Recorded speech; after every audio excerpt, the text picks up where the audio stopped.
Alright, in this tutorial I will give you a little crash course on how to create like a simple world in Blender and render it in SIO2. So launch Blender, maximize, and I'm going to resize my workspace and UV image editor since I'm going to need it, and right click on that lamp and get rid of it. Push space, add mesh and plane, push S and drag and drop to scale the plane a bit, like that, should be good. Okay, then go in vertex paint mode, push M, and go search the color just to give a little shading to that plane, so it's not going to be like all white. Or all gray in this case, because I'm using it, I'm having like the default material on it. Okay, and move the cube a little, then push 0 to see from my camera angle, select my camera, and then push M, rotation X 90 degrees to make sure that I'm looking straight, and J and Z, grab Z, and then drag and drop to adjust. I'm going to move also that cube a little. Then I'm going to go add a texture on that cube here. Image, load, and I'm going to go search this TGA. This TGA is an RGBA TGA. Okay, so basically it contains alpha. So my cube is selected, I will push edit and then radiation box and switch the draw type to be textured. So this is how my texture will look like on my cube. Now I'm going to export it just to see how it looks like. Object mode, make sure everything is selected, open, go search my exporter, and right click execute, modify the path to be in data of my SDK, select, and I'm going to rename my scene to be tutorial 04. Okay, and export. Now let's link our scene with our Excel project, confirm, building up. In this tutorial, I implement simple camera movement. Okay, so it's basically you click and then drag, and you will go in the direction. Okay, that's from your initial point to. So you click here and then up and left. So you're going to move forward and left. Okay, left, right, and left. Okay, pretty simple.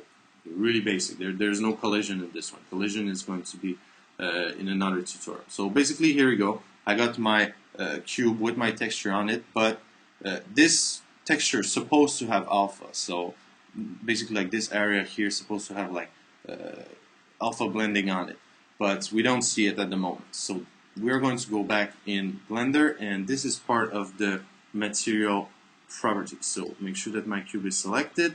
Go in the material button.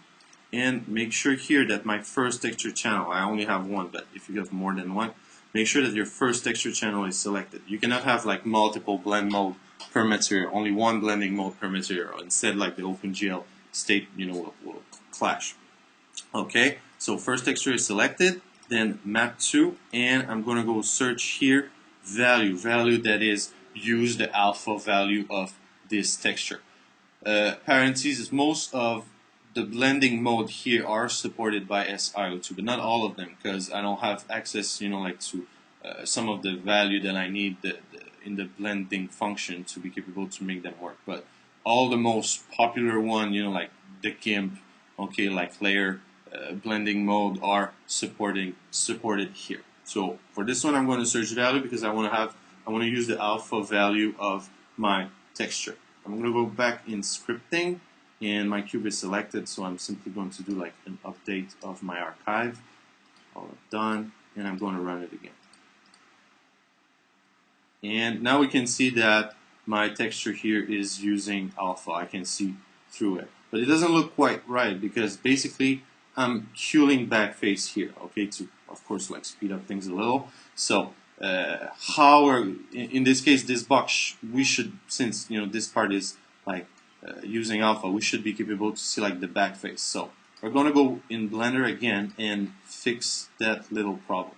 So go back in model, and here, oops, what I'm going to do is I'm going to go in edit mode. Oh, first of all, we can see that this, like, it's a little bit too gray, so I'm going to modify the material color to have like the full brightness of the texture used here. So I'm going to select my cube, push tab, and make sure that I'm selecting faces, and I'm going to select like a face, like any face. It doesn't really matter.